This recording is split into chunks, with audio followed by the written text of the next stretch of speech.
My name is Sarah Smith, a 26-year-old full-time housewife. I've been married for 3 years, and we don't have a child yet. My husband's name is Aaron, a 30-year-old office worker.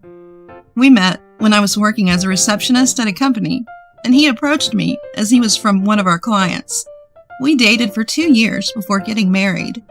Before we got married, there was no mention of living with his parents, but as soon as our marriage was decided, my mother-in-law insisted on living together. I told my husband that I didn't want to live together during our newlywed days, but he said, "You'll be working as a housewife, and I'll be working at the company." Fair enough. Then he showed me his palm in front of my face and gestured for me to stop talking. I reluctantly agreed to live together, thinking it might be inevitable, since I was marrying the eldest son. After we decided to get married, we planned to visit the wedding venue together, but my mother-in-law always came with my husband. I felt uncomfortable when my mother-in-law started interfering with the wedding plans, and even my husband's attire. I looked at my husband, and I couldn't help but think, is he marrying his mother? He seems so happy about it. Honestly, I felt down, thinking, I'm going to live with a mama's boy and his mother. Since I couldn't stand feeling this way, I asked my husband when we were alone, "Aaron, are you a mama's boy by any chance?" He looked puzzled and asked why. I told him, because usually couples decide on wedding plans together, and I've never heard of a mother coming along and interfering. He replied, "She just had some free time and came along. It's not meddling, it's advice. Don't worry about it, and I'm not a mama's boy." When he asked, "What would you do if I were a mama's boy?" I replied, "I wouldn't marry you. It would feel too uncomfortable, right? It's better to stop the wedding now for our future." I answered honestly. My husband said, "I'm not a mama's boy, and I'll protect you if my mother does anything to you," and laughed. So I decided to trust him and go ahead with the marriage. After that day, my mother-in-law never came to the wedding venue again. We had our wedding, moved our belongings into our room at his parents' house, and left for our honeymoon. When we returned and tried to unpack, we found that our room had already been tidied up. I was surprised to see that the furniture, which I had planned to buy later, was already set up. Everything from curtains to bedding was ready, and the room was prepared for us to live in immediately. I couldn't find my belongings, so I asked my husband about them. He replied, "You'll have to ask my mother. I don't know." So I went downstairs to ask my mother-in-law. I said, "Thank you for tidying up our room, but I can't find my things. Do you know where they are?" She replied, "Oh, your stuff? I threw away everything. I thought it was unnecessary."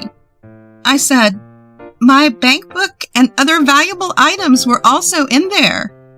She assured me, "Don't worry, I'm keeping them safe. Everything else has been thrown away." I was taken aback, but said to my mother-in-law, "These are my personal belongings. Please give them back. The bank book is from when I was single, so they belong to me." Reaching out my hand to her, my mother-in-law made a sour face. "How dare you defy me? A mere daughter-in-law. Fine, I will give you your bank book. Wait here."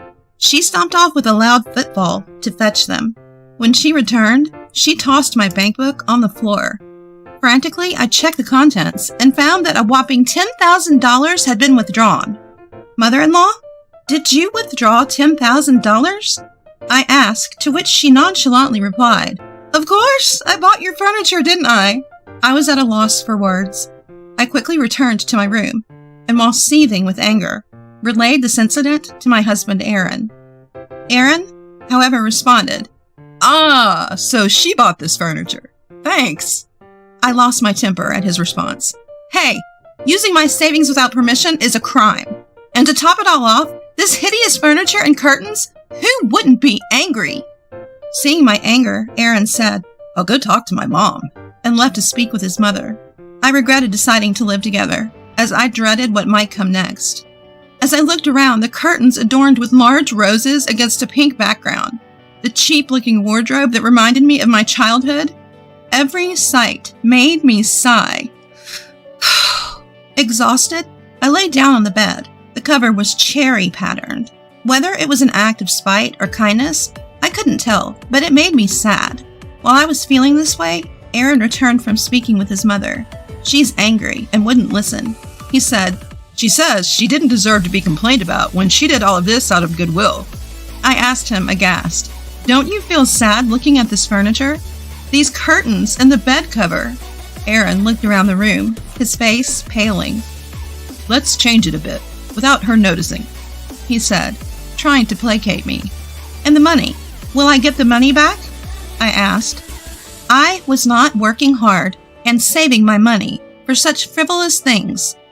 Aaron apologized on his mother's behalf and said he would repay me bit by bit from his salary and bonus. I also apologized to Aaron for starting a fight with his mother on our first day living together, and despite not wanting to, told him I would apologize to his mother. When I apologized to her, saying, "Mother-in-law, I'm sorry for my rude remarks earlier," she replied, "So you're the type to complain about even the smallest things. But remember, if you defy me again, there will be consequences."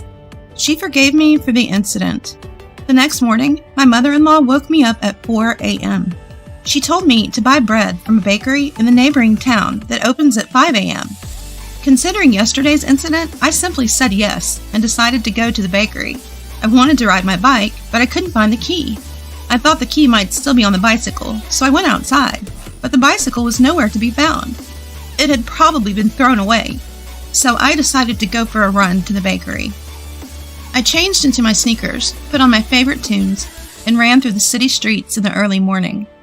It felt wonderful. Returning with freshly bought bread, I was about to take a shower when my mother-in-law stopped me. "You're not working, so no need for the shower. Just wipe off your sweat with a towel," she scolded, throwing a towel at me. Realizing that she was still upset about yesterday, I gave up on the idea of showering. I prepared breakfast for my in-laws and my husband, checking the ingredients in the fridge. I enjoy cooking and can decide on a menu just by looking at the available ingredients. Although there weren't many, I managed to prepare breakfast, woke up my husband, and informed my in-laws that breakfast was ready. When my in-laws and husband sat at the table, I was about to join them when my mother-in-law said, "You can't eat with us. You're the daughter-in-law, right? You should eat after we're finished and the cleanup is done." And she wouldn't let me sit at the table. I looked at my husband, but he avoided my gaze, acting as if he didn't know what was happening. Are these house rules from the 1950s? I muttered to myself. But I obeyed my mother-in-law nonetheless. When my husband was leaving, he mouthed, "Sorry," to me and bowed his head in apology. I couldn't help but chuckle at his gesture. I thought to myself, my husband isn't considerate, and I need to make this house a place he wants to come back to. I told my mother-in-law, "I'll start with the cleaning," and began to tidy up. She was sitting on the couch, occasionally glancing my way, but never responding. Because my mother-in-law was around, I decided to clean the living room last, keeping busy with laundry and cleaning the rest of the house.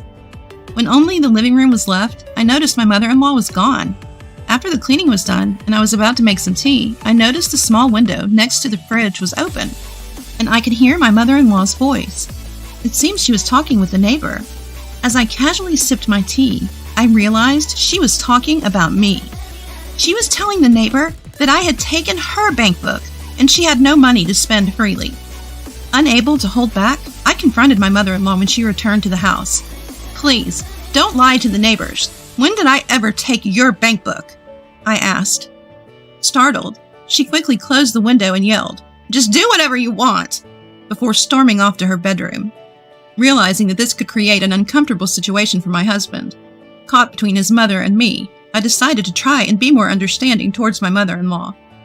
But she continued to act as if I wasn't there. Even when I tried to engage her in conversation, she ignored me as if I were invisible. My father-in-law was also a non-entity, unable to oppose his domineering wife. He was the head of a veterinary clinic, a quiet man who started talking to me little by little. When the clinic was closed on a Wednesday, I had a chance to have a long chat with him. "You know, she's told me she's okay with getting a divorce," he confided. "But since you're still together, she can't be serious. Maybe she's testing your affection, huh? You're certainly loved, aren't you?" We shared a laugh, listening to each other's complaints. Behind the scenes, I felt like I had an ally. My only solace was my father-in-law. Thanks to him, I never vented my complaints or frustrations about my mother-in-law to my husband. It seemed my mother-in-law was complaining about me to my husband. Whenever my husband told me about what my mother-in-law was saying, I would respond with, "I'm sorry, I'll be careful," to put him at ease. No matter how much mother-in-law ignored me, I worked hard and didn't slack off in household chores. Despite this, she continued to treat me as if I was invisible. I was fortunate to have a good relationship with the neighbors. In the midst of all this, my husband's job became busy, and his business trips increased. When my husband was away on business, I dreaded the increased time I had to spend alone with my mother-in-law. Whenever my husband would call, which was rare, I would tell him that I was getting along without any conflicts with mother-in-law. I sincerely hoped that I could get along with her someday. Even though she treated me like air, I never stopped trying to talk to her. I believed that the only way to improve our relationship was to show my mother-in-law, my future self. So I worked hard in everything I could. I continued my routine of waking up early and running to the bakery, which I had been doing since the day we got married. Before I knew it, 3 years had passed since our marriage. As usual, mother-in-law treated both me and father-in-law as if we were heir. And I continued to find opportunities to talk with father-in-law when mother-in-law was not around. Then one day, father-in-law, unusually serious, told me, "Mother-in-law is going on a trip soon. Depending on how that goes, I might leave this house." I tried to ask him what he meant, but he said, "I can't tell you now," and didn't elaborate. I was saddened by the thought of father-in-law leaving and couldn't help but cry. After all, he was my only ally and source of comfort in this house. The only person who would listen to my complaints. Looking into my eyes, father-in-law suggested, "Maybe you should consider leaving this house too, Sarah." I asked him what he meant, but all he said was, "I can't tell you yet." Despite my persistent inquiries, all he said was, "I'll tell you when the time comes. Please wait a little longer." Trusting father-in-law, I decided to wait until he was ready to talk. And finally, the day was set up for my husband to return home after a 2-month-long business trip. It had been a long business trip, but I was thrilled at the thought of finally being able to live together with my husband. The night before he was due to return, I received a call on the WhatsApp from him. I immediately picked up the phone. Instead of my husband, a woman with a sweet voice started speaking. "Nice to meet you. Are you Aaron's wife?" "If you mean my husband, then yes," I replied. "That's right. It's Aaron Smith. My name is Amy Adams. I'm Aaron's girlfriend. I'll give him back to you tomorrow." She giggled. "What kind of relationship do you have with him? Please tell me again." "I told you, I'm his girlfriend." She giggled again. "Do you mean you're his mistress?" "No, I'm his girlfriend, and we're planning to get married." Amy, sounding slightly irritated, came off as either drunk or immature. "I see. How did you meet?" "I'm a temp worker at Aaron's company." She laughed. Something about the way Amy kept giggling gave me the sense that she'd spill the beans if provoked. So I decided to push her buttons a bit. "Oh, my husband Aaron has been very kind to me. He says he won't have to go on business trips anymore. So I'm really looking forward to our life together." I giggled back. "No more business trips? Did Aaron tell you that?" "Yes, we were thinking about starting a family soon. We've been talking about it a lot." "Oh, it's so embarrassing." I laughed. "That's impossible. I'm already pregnant with his child." I was taken aback. Amy had just told me that she was pregnant with my husband's child. "You know your mother-in-law doesn't even recognize you as her daughter-in-law, right? Why don't you just get a divorce?" She chuckled. I was surprised that Amy mentioned mother-in-law, and that brought me back to my senses. Did my mother-in-law say that? Well. I laughed, not knowing how else to respond to the mention of my mother-in-law. Amy, perhaps feeling belittled, angrily replied, "Have you ever gone on a trip with your mother-in-law? Because I have. The 4 of us had a great time." She then sent a picture over WhatsApp. In the picture were my husband and mother-in-law in summer dress, a woman who looked like Amy, and a man who appeared to be about the same age as my husband. I asked, "Who's this man?" And Amy giggled.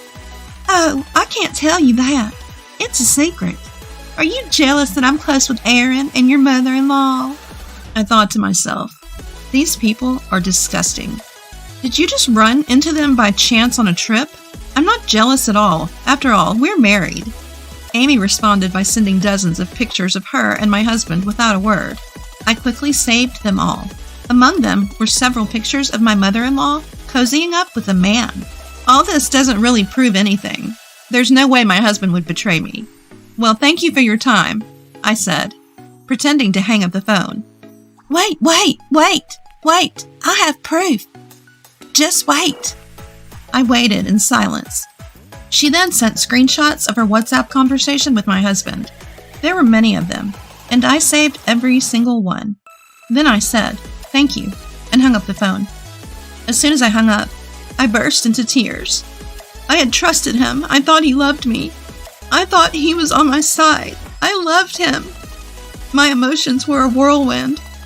The confident me who was taunting Amy just a while ago was gone. I stormed out of the house and headed for my father's office. I threw open the door to my father's office and tearfully asked, "Where's my dad?" My dad seemed too busy to leave his work, so I waited alone in the waiting room crying. After a while, my dad took a break from his work and came to see me. I apologized to my dad for showing up out of the blue and told him everything. Dad said, "You're like me. You can't stand injustice." With a smile, he added, "You know, crying won't solve anything, right?" His words from my childhood, reminding me to face forward after I had cried my fill. I showed him the photo I got from Amy and screenshots of the conversation between my husband and Amy. As he looked at them, he exclaimed, "What the hell is this?" When I peeked at my phone that my dad was looking at, it showed my mother-in-law and a man standing next to her. My dad said he wanted to talk to my father-in-law. My dad, as it turns out, is a lawyer. He seemed to be quietly angry. I sensed that he wasn't his usual calm self. When I returned home and told my father-in-law that my dad wanted to talk to him, father-in-law went into the bedroom and made a phone call. After the call, father-in-law told me, "I'm going to meet your dad, Sarah." The next day, I greeted my husband, who had returned from a business trip.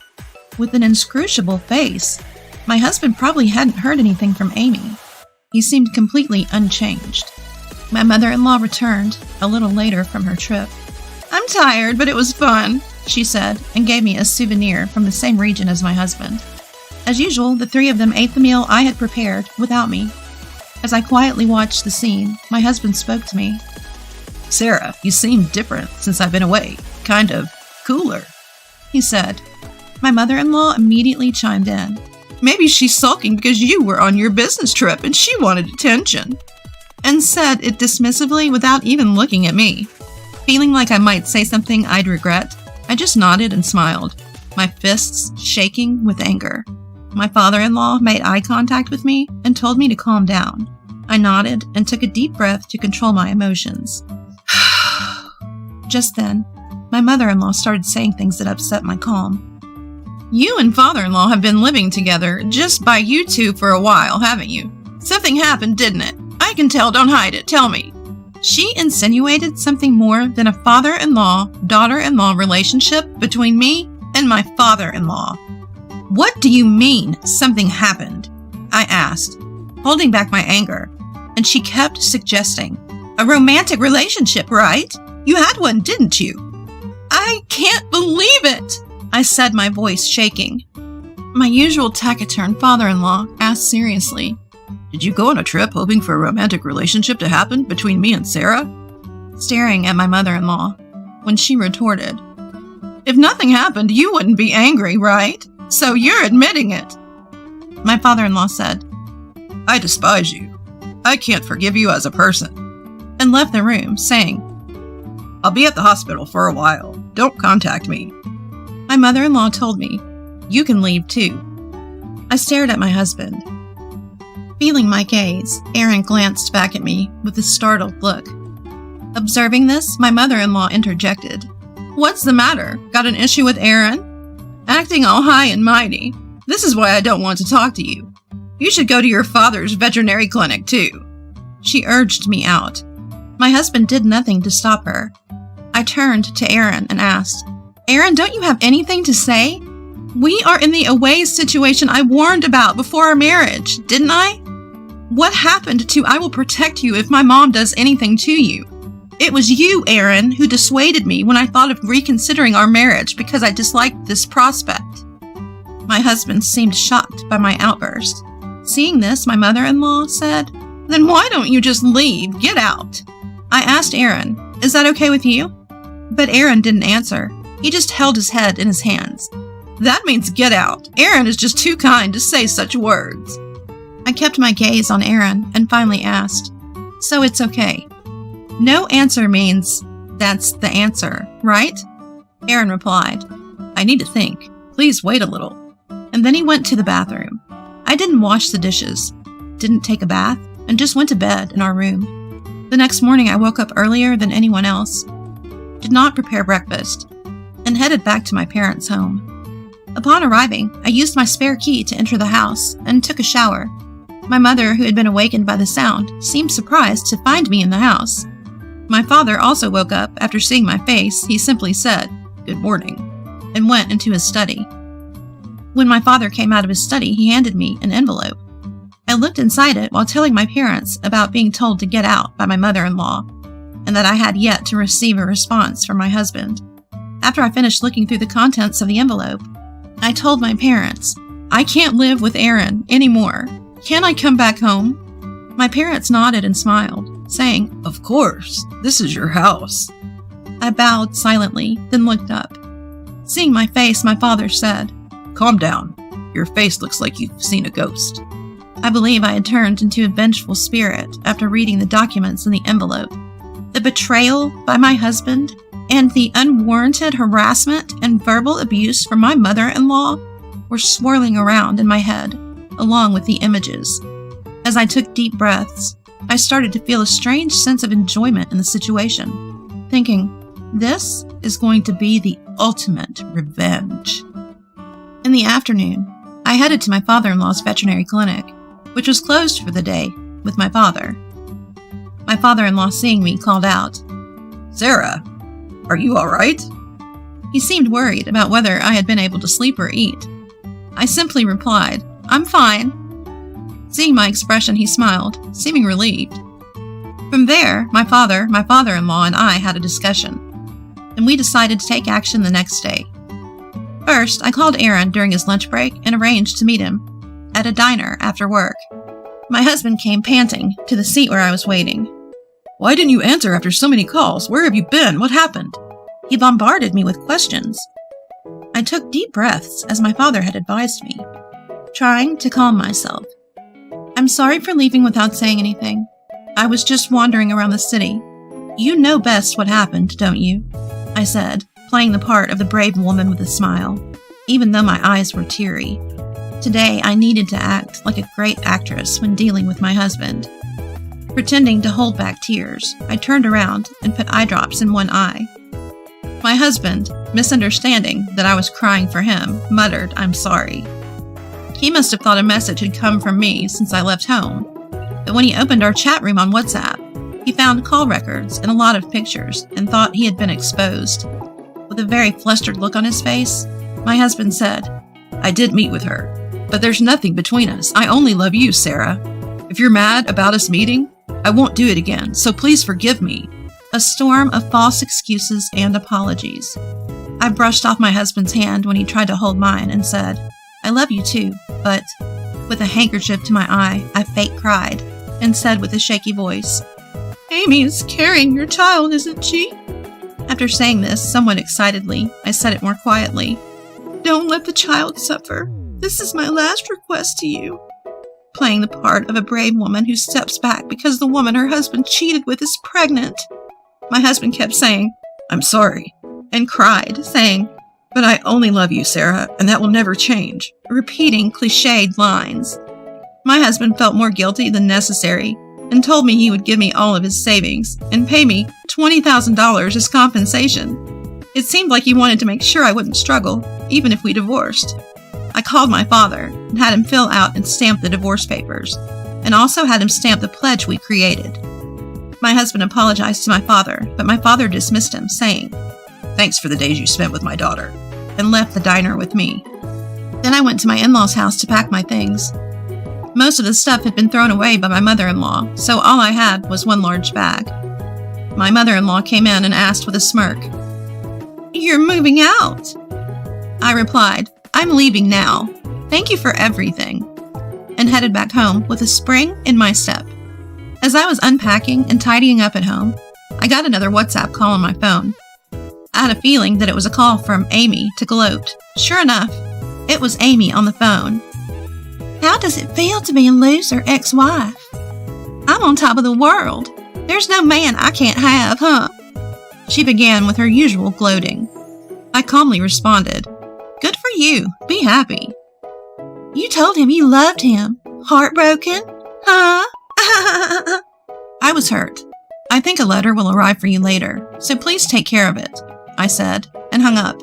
I was excited, thinking about what was to come. I couldn't wait to see the final stage of the scenario my father had thought up. A few days later, my ex-husband and a woman named Amy sent me alimony. Normally, that would have been the end of it, but for me, it wasn't over just yet. Months later, the time I had been waiting for finally arrived. I received a frantic call from my mother-in-law. "It's all your fault that the house is a mess. Come back and do something about it. And what's with this certified letter you're talking about?" Pretending to be unaware, I asked her, "Calm down and explain what is going on." She was in such a state of panic that it took her a while to calm down. "If you can't talk about it, I'm going to hang up. I'm just an outsider now," I said. She begged me to wait, and then began to explain one thing at a time. Firstly, she told me that my ex-husband and Amy got married last month, but Amy already had 4 children, who she brought along when she moved into my ex-husband's parents' house. The unruly behavior of the kids and Amy's lack of effort in managing household chores and childcare had caused chaos in the house. My ex-husband was in a panic, claiming, "I didn't know about Amy's 4 kids." The alimony I received was reluctantly paid by my mother-in-law after Amy told her that she was going to give birth to her grandchildren. Next, she addressed the certified letter I sent her. It was regarding the repayment of the $10,000 she had taken from my savings without my permission.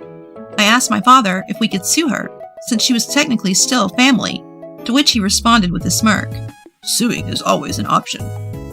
My mother-in-law was terrified by the letter and begged me, saying that, "I promised to repay the money, so don't sue me." I agreed, as long as she would return it.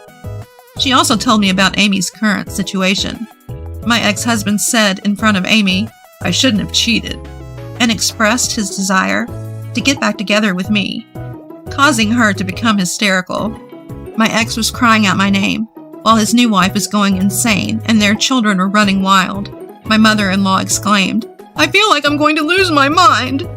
Eventually, my mother-in-law received divorce papers from my father-in-law, and she was also being sued for compensation due to the affair. My father, who happened to be my father-in-law's lawyer, asked me to try to stop the divorce.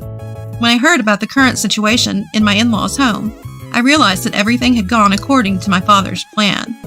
Both my father-in-law, my father, and I knew from a private investigator's report that Amy had 4 children.